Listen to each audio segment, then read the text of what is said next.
Agora sabemos o verdadeiro motivo pelo qual Putin rejeitou um cessar-fogo entre Rússia e Ucrânia, e não tem nada a ver com a paz. Por meses, a Ucrânia e seus aliados têm pressionado por um cessar-fogo completo de 30 dias, disse Zelensky. Sim, o Ocidente apoiou, mas Putin recusou novamente e novamente. Agora, um general aposentado dos Estados Unidos da América revelou o motivo. Isso não é diplomacia. É uma estratégia fria e calculada. E revela do que Putin realmente tem medo. Vamos desvendar a verdade por trás da rejeição de Putin e a pressão que finalmente pode quebrar seu plano de guerra. Falando à Fox Business, no dia 20 de maio, o ex-general dos Estados Unidos da América, Jack Keane, explicou que Putin é tão obstinado em suas tentativas de evitar um cessar-fogo. Porque ele sabe que dizer sim colocaria uma enorme pressão sobre Keane, que agora é o analista estratégico sênior da Fox News, além de servir como presidente do Instituto para o Estudo da Guerra. Diz que Putin rejeitou o cessar-fogo porque sabe muito bem que se ele aceitar um cessar-fogo, isso fará a matança. Certamente esse é o ponto. Presumivelmente, a Rússia está perdendo soldados a uma taxa de cerca de 1.000 por dia, com as baixas do país se aproximando cada vez mais de atingir a marca de 1 milhão. No total, as chances são de que a Rússia ultrapassará essas 1 milhão de mortes, ferimentos e capturas em algum momento de junho. Você pode pensar que isso será suficiente para convencer Putin de que é hora de parar sua invasão mal-sucedida. Mas para Putin, como Kim explica, as mortes são necessárias em ambos os lados da guerra, porque fornecem ao líder da Rússia uma vantagem. E então a pressão sobre a administração para fazer grandes concessões a ele diminui, explica Rim.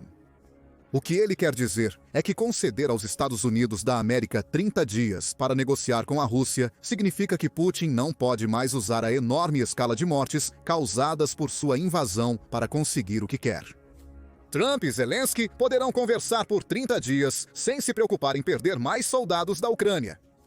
Putin não quer isso. Qualquer discussão que ocorra entre Ucrânia e Rússia deve acontecer quando os ucranianos estão morrendo e a Rússia ainda está atacando. Putin quer que a Ucrânia esteja enfraquecida quando Zelensky chegar à mesa de negociações. Permitir um cessar-fogo dá à oposição de Putin algum espaço para respirar, tanto para considerar sua posição quanto para apresentar uma proposta. Isso não dá à Rússia tudo o que ela quer da guerra na Ucrânia, explica Kim. Há uma boa razão para Putin querer assim, acrescenta Kim. Putin quer concessões maiores, máximas, que tornem a Ucrânia tão vulnerável que ele eventualmente conseguirá assumir o controle dela. Ele nunca desistiu dessa aspiração, diz Kim. E ele não está errado. Só precisamos olhar para as condições que Putin sugeriu quando se começou a falar de um cessar-fogo em março como prova. Após uma reunião entre Trump e Zelensky naquele mês, a proposta para um cessar-fogo completo de 30 dias foi apresentada a Putin. Inicialmente, o presidente da Rússia pareceu acolher o conceito, afirmando que era a favor do princípio por trás de um cessar-fogo. No entanto, essas declarações foram obscurecidas pelo Kremlin, acrescentando que precisaria considerar os termos antes de concordar com qualquer coisa. A realidade era que Putin via as negociações de cessar-fogo como uma maneira de jogar um jogo com a Ucrânia nos Estados Unidos da América. Especificamente, a Rússia afirmou que várias perguntas precisavam ser respondidas antes que pudesse concordar com um cessar-fogo. Falando ao lado do presidente bielorrusso, Alexander Lukashenko, 2 dias após a proposta de cessar-fogo de 30 dias, Putin disse: há questões que precisamos discutir. E eu acho que precisamos falar sobre isso com nossos colegas e parceiros americanos. E talvez fazer uma ligação para o presidente Trump e discutir isso com ele. Essa simples declaração revelou 2 coisas. Primeiro, Putin estava tentando excluir a Ucrânia de todo o processo de negociação, o que é normal para o líder da Rússia. Lembre-se de que este é um homem que não acredita que a Ucrânia deva existir como uma entidade soberana. O fato de Putin ter feito questão de dizer que precisaria falar com Trump sem sequer mencionar a Ucrânia nos diz muito sobre a mentalidade de Putin. A Ucrânia não seria convidada para essa conversa, porque Putin acredita que qualquer contribuição do país para as negociações é irrelevante. Em segundo lugar, Putin provavelmente queria falar diretamente com Trump porque acreditava que isso lhe daria mais oportunidades para manipular o presidente dos Estados Unidos da América. Novamente, isso faz parte do modus operandi de Putin. Ele separa a Ucrânia dos Estados Unidos da América para poder falar sobre o que quer, sem ter que se preocupar com a intervenção da Ucrânia. Especificamente, Putin queria respostas sobre como a incursão de Kursk se desenrolaria. Se a Ucrânia seria autorizada a mobilizar tropas e receber novas armas durante o cessar-fogo e, mais importante, quem verificaria o cessar-fogo? Quem dará ordens para parar as hostilidades? Putin perguntou. Quem determinará onde e quem violou um possível acordo de cessar-fogo por 2.000 quilômetros? O que vemos aqui é o início de algo que Putin vem fazendo há mais de 2 meses, dando desculpas. Desculpas que convenientemente permitem que Putin continue a travar sua guerra enquanto adia qualquer conversa sobre um cessar-fogo. Em 8 de abril, o Conselho Atlântico publicou um relatório destacando isso. Putin está dando todas essas desculpas porque ele não quer nenhum tipo de paz com a Ucrânia. Até este ponto, o Conselho diz que Putin já usou sua antiga justificativa para invadir a Ucrânia em primeiro lugar, alegando que estava fazendo isso para erradicar os nazistas ucranianos. Essa é uma justificativa que Putin vem usando desde 2014, quando anexou a Crimeia. Desde então, a propaganda russa retrata a Ucrânia como um foco de ideologia extremista. O Conselho Atlântico diz que o objetivo de Putin é desumanizar a Ucrânia aos olhos de seu povo e do resto do mundo. Por quê? A resposta é simples. Putin quer nada menos que o apagamento completo da identidade da Ucrânia para que o país possa ser absorvido pela Rússia. Isso nos traz de volta aos comentários de Kine sobre o desejo de Putin pelo controle sobre a Ucrânia. Kine sabe que nada menos que a total capitulação da Ucrânia é suficiente para o líder da Rússia. Tudo o que Putin está fazendo quando rejeita cessar-fogos é projetado para ganhar o controle que ele sempre quis. Um cessar-fogo representa uma barreira para esse controle, Kine parece estar argumentando. Então Putin não concordará em parar, porque ele precisa enfraquecer a Ucrânia ao ponto em que Zelensky não tenha nenhuma vantagem quando as discussões de paz finalmente acontecerem. Kine parece estar absolutamente correto. E, novamente, só precisamos olhar para os comentários que Putin fez no passado para provar o ponto. Por anos antes de sua invasão em fevereiro de 2022, Putin vinha alegando que a Ucrânia não deveria existir como uma nação soberana. A Universidade de Rochester demonstrou esse ponto em março 2022, com um resumo de muitas das alegações que Putin fez para justificar suas ações. O principal deles é um argumento que Putin fez em um ensaio de 5.000 palavras, intitulado Sobre a Unidade Histórica dos Russos e Ucranianos, publicado no site do Kremlin. Em 2021, Putin afirmou que ucranianos e russos são um só povo que nunca deveriam ter sido separados em primeiro lugar. Se isso foi uma tentativa de Putin de bajular o povo ucraniano para apoiar o seu lado do argumento, ou um aviso velado do que estava por vir no próximo ano, a intenção geral é clara. Putin está dizendo que a Ucrânia deveria fazer parte da Rússia. No ensaio, ele argumenta que a nacionalidade ucraniana não é uma entidade própria, e sim parte de uma trindade que inclui a nacionalidade russa e bielorrussa. Putin também argumenta que os dois povos compartilham a mesma herança ancestral, o que ele novamente usa para justificar o desejo da Rússia de absorver a Ucrânia. O que Putin propositalmente falha em reconhecer é que a história não influencia o estado do mundo hoje. Se isso fosse verdade, você poderia levar os argumentos dele em muitas direções diferentes. Por exemplo, a União Soviética reivindicou 10 territórios da Finlândia após a Segunda Guerra Mundial. A Rússia deveria devolver isso. A própria Finlândia costumava fazer parte da Suécia, que já esteve em guerra com a Rússia, o que resultou em ambos, Suécia e Rússia, ganhando e perdendo territórios. Onde você traça a linha se tiver que voltar séculos para justificar por que um país que não está mais sob seu controle deveria estar? Quase todas as nações da Terra entrariam em disputas territoriais. O ponto é que as justificativas históricas de Putin para sua guerra contra a Ucrânia são frágeis na melhor das hipóteses, mas isso não importa. O líder da Rússia está se apegando a essas justificativas, que novamente se resumem ao ponto que Kine fez anteriormente. A única maneira de a guerra na Ucrânia terminar, aos olhos de Putin, é a completa erradicação da Ucrânia como uma entidade soberana. Qualquer cessar-fogo de 30 dias que seja anunciado em um momento em que a Rússia não está à beira de controlar a Ucrânia não serve ao propósito final de Putin. Então Putin diz não repetidamente.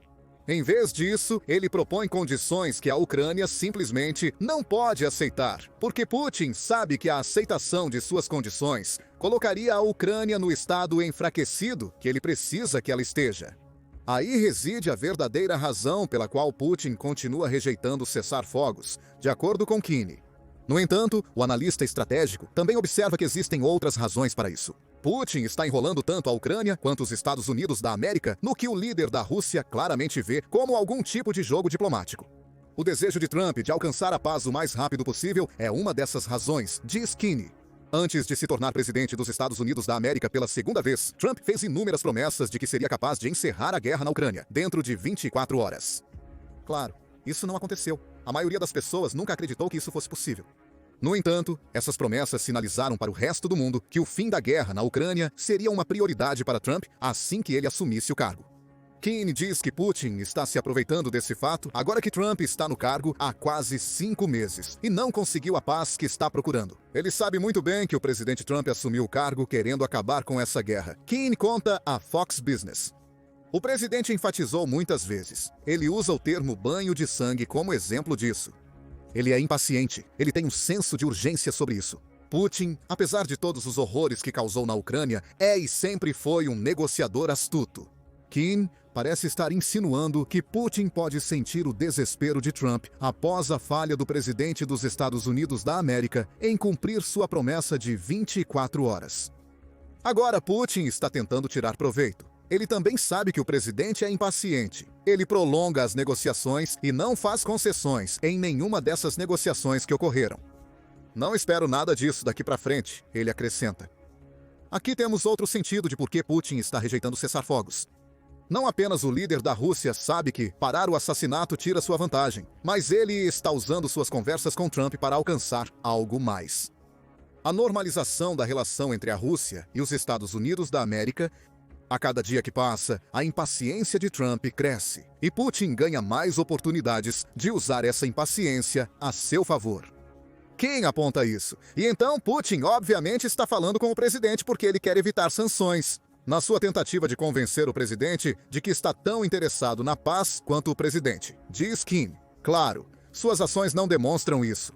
E ele também está tentando convencer o presidente de que o que ele quer é a normalização das relações com a Rússia, o que traria benefícios econômicos significativos para ambos os países, acrescenta Kim.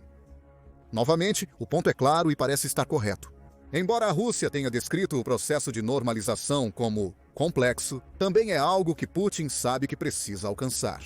A falha em fazer isso pode levar à ruína da economia da Rússia sob o peso tanto do esforço de guerra de Putin quanto das sanções que resultaram. Assim como a questão da soberania da Ucrânia, as rejeições de Putin a um cessar-fogo se resumem ao presidente da Rússia tentando obter tudo o que quer de um acordo de paz. Nada menos que a destruição da Ucrânia e um retorno aos negócios com os Estados Unidos da América é suficiente.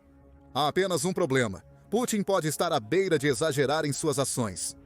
Kim sugere isso quando perguntado sobre o que os Estados Unidos da América deveriam fazer a seguir, dado todas as rejeições de cessar-fogo de Putin. Eu acho que os europeus, o senador Graham e os conselheiros acertaram. É hora de dar um basta em Putin, ele diz. Sim, isso afetará o relacionamento. Eu concedo isso a você. Mas quando não estão fazendo nenhum progresso, manter esse relacionamento à custa das pessoas no campo de batalha é simplesmente inaceitável. Chegaremos aos comentários de Kim sobre o senador Graham em um momento. Primeiro, Kim conclui apontando que você não pode negociar com um homem que parece não se importar nem um pouco com o destino de seu próprio povo ou dos ucranianos. Sua guerra está matando. Putin enviou para as linhas de frente milhares de tropas adicionais treinadas em menos de um mês. A matança de suas próprias tropas passou de mais de 30 mil em 2024 para mais de 40 mil agora, se aproximando de 50 mil. Ele aumentou o alvo nos civis, aumentou ainda mais o banho de sangue, e Putin não se importa com quantos soldados são mortos. Putin só se importa em alcançar os objetivos que ele tinha muito antes de invadir a Ucrânia. E, como se quisesse provar o ponto, poucos dias depois de Kim dar sua entrevista à Fox Business, a Rússia estava demonstrando o quanto realmente se importa em alcançar um cessar-fogo. Durante o fim de semana, começando na noite de 23 de maio, a Rússia desencadeou horda após horda de drones na Ucrânia. Cada ataque era maior do que o anterior, culminando em uma noite de domingo, quando a Rússia quebrou seu próprio recorde para o número de drones que enviou para a Ucrânia em um único ataque aéreo. Durante a noite de 25 de maio e até 26, a Rússia desencadeou impressionantes 355 drones Shahid, matando 6 pessoas no processo. No total, os ataques do fim de semana mataram 13 pessoas, incluindo 3 crianças da mesma família, e feriram dezenas de outras. Esses ataques de drones ainda estão em andamento. Em 27 de maio, a Reuters informou que, embora os ataques de drones da Rússia estejam diminuindo em intensidade, eles não mostram sinais de parar. Mais 3 ucranianos ficaram feridos em ataques naquela noite. Demonstrando exatamente o que Kim está apontando, Putin continuará falando como se estivesse preparado para um cessar-fogo, mas suas ações falam muito mais alto do que suas palavras. O líder da Rússia está fazendo tudo isso porque acredita que pode se safar. Ele também está fazendo isso porque tem que fazer. Aliviar a constante pressão que ele exerce sobre a Ucrânia enfraqueceria a posição da Rússia na mesa de negociações. No entanto, mencionamos anteriormente que Putin estava à beira de exagerar na sua jogada, enquanto procura adiar e adiar novamente com suas rejeições ao cessar-fogo. Os ataques de drones no fim de semana podem finalmente tê-lo levado ao limite.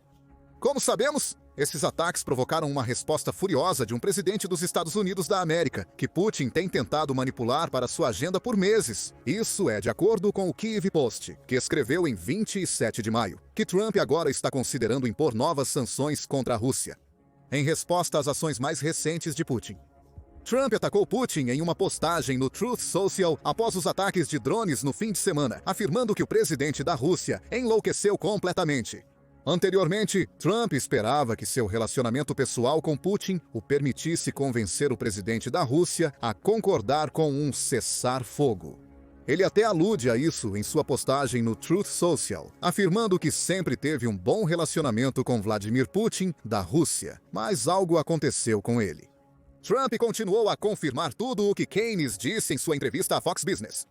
Eu sempre disse que ele quer toda a Ucrânia, não apenas um pedaço dela. E talvez isso esteja se provando correto, Trump declarou. Mas se ele fizer isso, levará à queda da Rússia. A mensagem de Trump era clara. As tentativas de Putin de ganhar tempo estão falhando, e os Estados Unidos da América estão à beira de puni-lo por se recusar a concordar com um cessar-fogo. Como será essa punição? Nós mencionamos que voltaríamos aos comentários de Keynes sobre o senador Lindsey Graham. Ele, juntamente com o senador Richard Blumenthal, apresentou um projeto de lei propondo a introdução de uma nova tarifa de 500% para prejudicar a Rússia. Esta tarifa não se aplicaria diretamente à Rússia, dado que os Estados Unidos da América estão fazendo muito pouco negócio com Putin como está atualmente. Em vez disso, o projeto de lei propõe a implementação de uma tarifa de 500% em qualquer nação que compre gás, óleo, urânio e vários outros produtos russos. É essencialmente uma sanção secundária, e uma que foi projetada para prejudicar a Rússia, forçando os atuais clientes de energia de Putin a pesar os prós e contras de comprar recursos russos baratos contra os Estados Unidos da América, tornando mais difícil vender seus produtos. A proposta já tem um enorme apoio, com 81 senadores a favor. No entanto, Trump tem relutado em concordar em impor tarifas adicionais contra Putin. Ele estava tão certo em sua crença de que poderia usar seu relacionamento com Putin para provocar um cessar-fogo. As ações de Putin, tanto em rejeitar todas as propostas de cessar-fogo, quanto em enviar mais drones do que nunca para atacar a Ucrânia, levaram Trump a perceber que conversar não está mais funcionando. Os Estados Unidos da América precisam responder às ações da Rússia com ações próprias. Se há alguma dúvida sobre o que Trump está planejando fazer, o presidente dos Estados Unidos da América pode ter eliminado essa dúvida com outra postagem na Verdade Social dias depois de ter chamado Putin de louco. O que Vladimir Putin não percebe é que se não fosse por mim, muitas coisas realmente ruins já teriam acontecido à Rússia. E eu quero dizer, realmente ruins. Trump concluiu com uma mensagem simples. Ele está brincando com fogo. Todos os sinais apontam para Trump ficando impaciente. Assim como Kim diz, Putin acreditava que poderia se aproveitar dessa impaciência para conseguir o que queria de um acordo de paz. No entanto, o líder da Rússia foi tão longe que agora enfrenta a perspectiva dos Estados Unidos e de um presidente. Putin acreditava que poderia manipular a retaliação.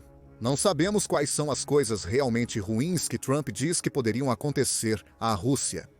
Ele poderia estar falando sobre sanções, o fornecimento de mais ajuda à Ucrânia, talvez até mesmo um envolvimento mais direto dos Estados Unidos da América na guerra da Ucrânia. Ainda não temos as respostas. Tudo o que sabemos agora é que Putin ainda está dizendo não a um cessar-fogo e que Trump está tão furioso com isso que está planejando algo. Só o tempo dirá se as tentativas de Putin de jogar suas cartas ao máximo voltarão para mordê-lo e a Rússia. Mas o que você acha da explicação de Kim sobre o verdadeiro motivo pelo qual Putin não concorda com um cessar-fogo? Putin exagerou ao dizer não tantas vezes? Alguma vez veremos um cessar-fogo? Ou a guerra na Ucrânia está condenada a continuar até que um lado surja como um vencedor claro? Deixe-nos saber suas opiniões na seção de comentários e lembre-se de se inscrever no The Military Show para mais vídeos. Comentários sobre os últimos desenvolvimentos na sempre evoluindo relação entre os Estados Unidos da América e a Rússia.